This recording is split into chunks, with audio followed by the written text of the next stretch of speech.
share and subscribe to vishwasam.in.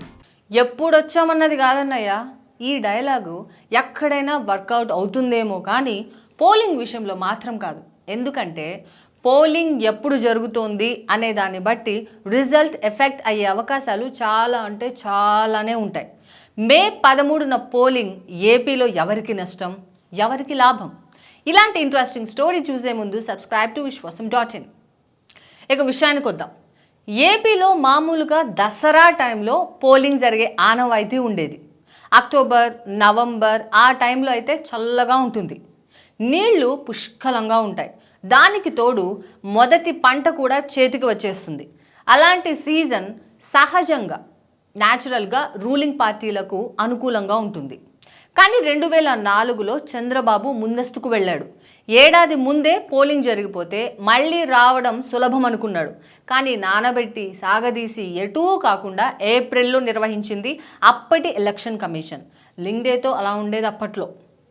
అప్పటి నుంచి ఇక మంచి ఎండల్లో తెలుగు రాష్ట్రాల్లో పోలింగ్ జరగడం మొదలైపోయింది.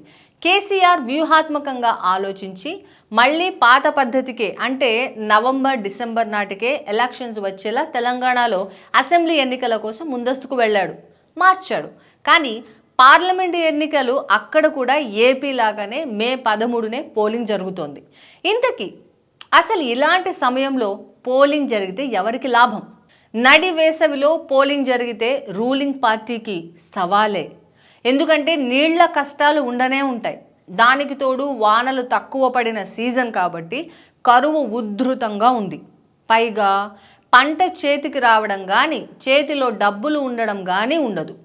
అంటే జనం చిర్రెత్తే సీజన్ ఎండాకాలం. ఇలాంటి టైంలో రూలింగ్ పార్టీలకు ఇబ్బంది డెఫినెట్గా ఉంటుంది.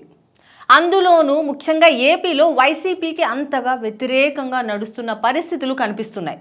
మీడియాలో అంతా వ్యతిరేకమే, అలాగే జనంలో కూడా నెగిటివ్ టాకే ఉంది. ఇలాంటి టైంలో పోలింగ్ అంటే వైసీపీ తట్టుకోవడం అంత ఈజీ కాదు. అలాగే కేంద్రంలో మరి రూలింగ్ పార్టీ సిచ్యువేషన్ ఏంటి? బీజేపీ మీద వ్యతిరేక ప్రభావం ఉంటుందా? బీజేపీ ఎజెండా వేరే. పరిస్థితులు కళ్ళ ముందు అభివృద్ధి కన్నా ఎమోషన్ మీద బండి లాగించడం మోడీ అలవాటు. అందుకే బీజేపీ మీద ప్రభావం ఉన్నా పరిమితంగానే ఉండే ఛాన్సెస్ ఉన్నాయి. పైగా షెడ్యూల్ ప్రకటించే నాటికి ఇంకా 2 నెలల సమయం ఉంది. అంటే దాదాపు 8 వారాలు ఇదే ఊపును కంటిన్యూ చేయాలి. ఇప్పుడు ఆర్థిక సంవత్సరం కూడా మారే సీజన్. అప్పులు పుట్టడం అంత ఈజీ కాకపోవచ్చు. ఎందుకంటే కోడ్ అమల్లోకి వచ్చేశాక ఆర్థిక సంస్థలైనా ఆర్బీఐ అయినా ఆచి తూచి అడుగులు వేస్తాయి.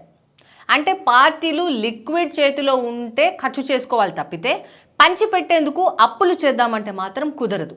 అంటే ఇలా ఏ రకంగా చూసినా ఎన్నికల సమయం జగన్కి సవాళ్లు విసురుతున్నట్టే కనిపిస్తోంది. మండు టెండర్లో జరగబోయే ఎన్నికలపై మీ అభిప్రాయం ఏంటి? కామెంట్ చేయండి.